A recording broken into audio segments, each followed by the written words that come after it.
My parents warned me about the dangers of the dark.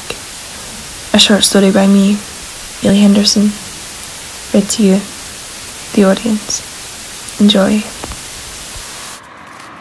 6 p.m. It's like clockwork. It's this routine time when I'm required to venture out into the cold light night to exercise the family dog. Every day's the same. I walk the same familiar route. As a teenager, it's one of the only responsibilities I was trusted with, as not much could go wrong with walking laps around the well-known estate. It was safe, and my parents were comfortable with safe. But I wanted more. How could you blame me when my only understanding of the world was through my parents' eyes? I was consistently told the horrors of what could occur if I disobeyed them in any way possible. It was the closed-mindedness of our elders that seemed to be the main factor of pushing teens to do wrong. To step outside and switch on their deep curiosity was unheard of. Some may believe the conspiracies that our parents soak into our brains like a sponge. Others make what could possibly be a life-changing decision by simply not paying attention and leaving it up to experience to make up their own mind, with little regret. This was me. 6 p.m. Light nights in autumn have faded into the dark crisps of winter. The sky was painted a pitch black gloom. Not a star in the sky, not a building or glowing lamppost in sight for the cloud and fog surrounding each turn of every street. My parents warned me not to step into the unknown, kept out by the locked glass sliding door. I was never told precisely what would happen, as they were unable to fully explain it themselves, as if they weren't totally aware either. The feeling of not knowing was getting too much for me to stand. The family dog was restless, scratching to open the door, keeping him from his daily routine. A combination of his impatience and my anger towards the potential lies from the people who raised me fueled the drive to hook the leash and exit swiftly before my absence was noticed. The door swung open.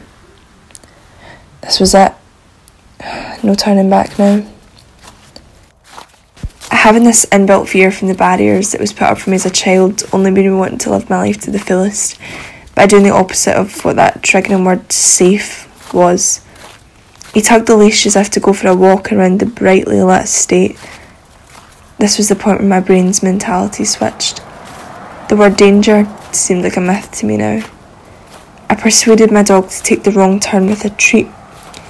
I took a deep breath and braved the storm, or in this case the path that was so concealed with the fog that it almost didn't appear dark anymore. But it was. The avenue.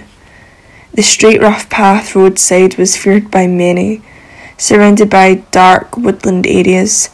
It was the type of views as seen on the worst types of horror films. After all, it was just a film, wasn't it? I placed my right headphone in my ear to block out the sound of cars racing past while still keeping one ear out to look for the spoken about danger.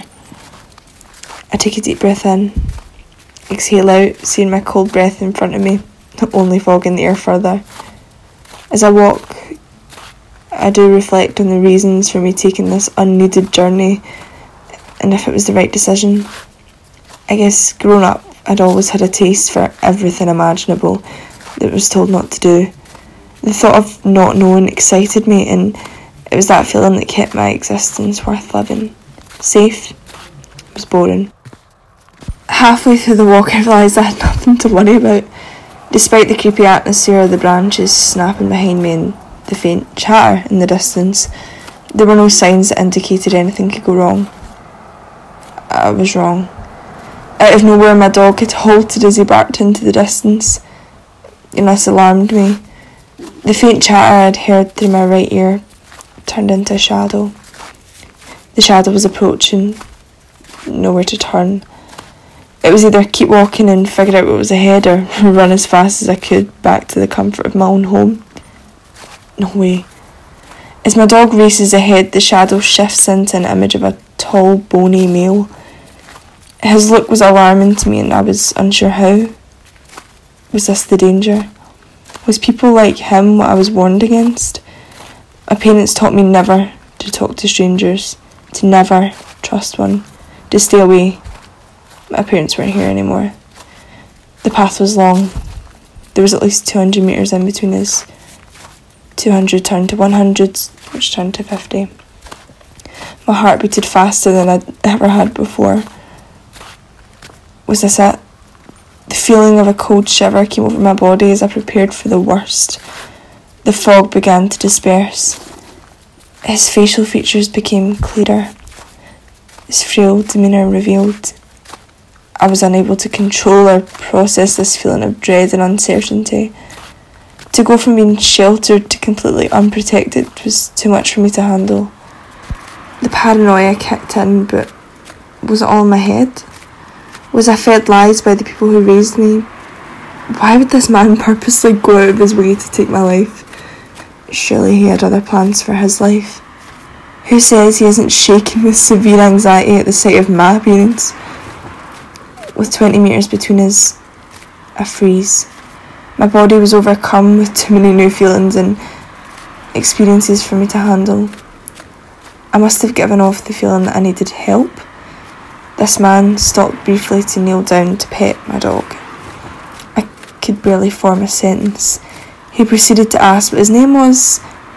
A painful ringing overcame the ear that I didn't have a headphone in.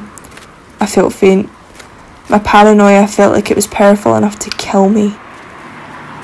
Maybe I should have been taught to fear my own mental state instead.